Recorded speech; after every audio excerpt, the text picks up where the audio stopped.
Hey, welcome to our explainer. We're all thinking about how to keep our brains healthy and sharp, especially as we get older. Well, today, we're looking into some really surprising science that asks, could compounds from the cannabis plant actually be a key to helping our brains repair themselves and stay younger longer? Let's get into it. You know, the longer we live, the more we think about our brain health, right? It's absolutely critical. So what if a potential answer was hiding in a plant that, scientifically speaking, we're really just starting to understand? That's the big question we're digging into today. Okay, so before we can talk about any potential solutions, we've got to understand the problem. The truth is, our brains are under a constant barrage of threats, and some of them are just a normal part of living.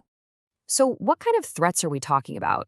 Well, there's the natural wear and tear that just comes with aging. Then you have serious neurodegenerative diseases like Alzheimer's. And on top of that, there are sudden traumatic events like a stroke or even the damage that can be caused by substance abuse. These are the big challenges that scientists are working hard to solve. To really get what's going on, we have to think small. I mean, really small. The real fight for our brain's health isn't some big, abstract thing. It's a microscopic battle happening inside every single one of our cells, every second of the day.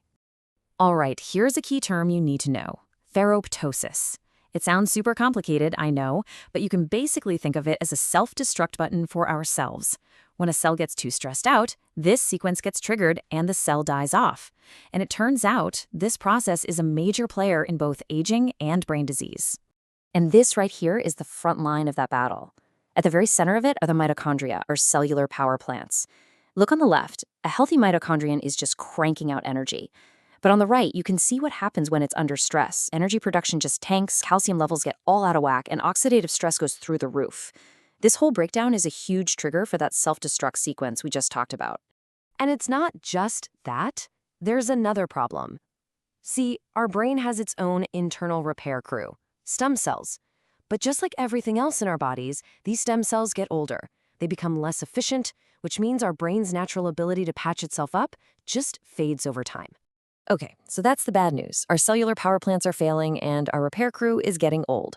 But now let's flip the script. This is where the science starts to introduce a really interesting idea, a potential toolkit for cellular repair, and it comes from the cannabis plant.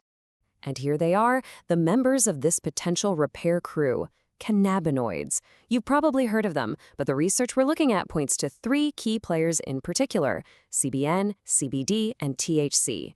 And each one seems to have a very specific job. First up on the team is cannabinol, or CBN. Think of this one as the mitochondrion bodyguard. The research suggests that goes right for those failing power plants we saw earlier, and it actually helps block that self-destruct pathway, keeping them online and functional. All right, tool number 2 in the kit, and this is probably the one you've heard the most about: cannabidiol, or CBD. Its role here seems to be totally different from CBN's. It's not really focused on the power plants, it's going after that aging repair crew, our stem cells. So how in the world does it do that? Well, according to these studies, CBD is like a rejuvenation treatment for our stem cells. First, it boosts a youth protein called SIRT1. Then, it helps clean up all the junk and waste inside the cell. And get this, it even helps protect the little caps on the ends of our DNA from getting shorter, which is a classic sign of aging. Basically, it's helping our internal repair crew stay young and effective for longer. And the potential impact here is pretty stunning.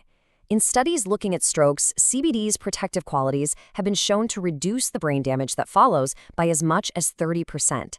The research also suggests THC plays a part here too, by helping to calm down inflammation after an event.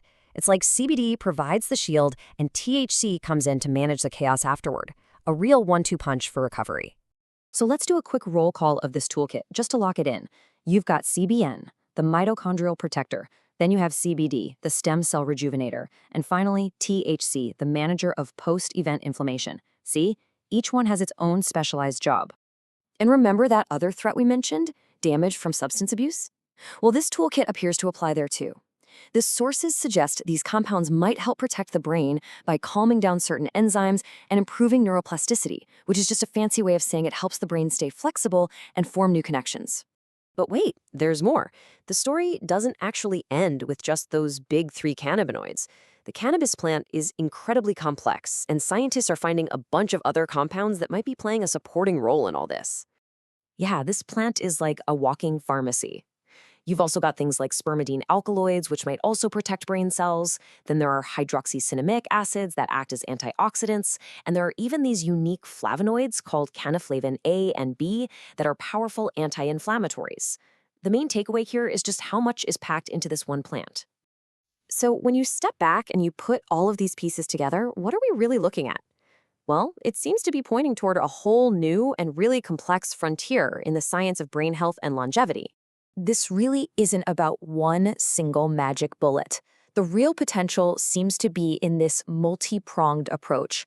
You have direct protection for our brain cells, you have anti-aging effects happening at the cellular level, and you have support for recovery after something goes wrong. Of course, and this is a really important but, we have to put all of this in perspective. The sources are very clear that this is an emerging field of science. And a big reason for that is, as one source puts it, legal barriers have limited research.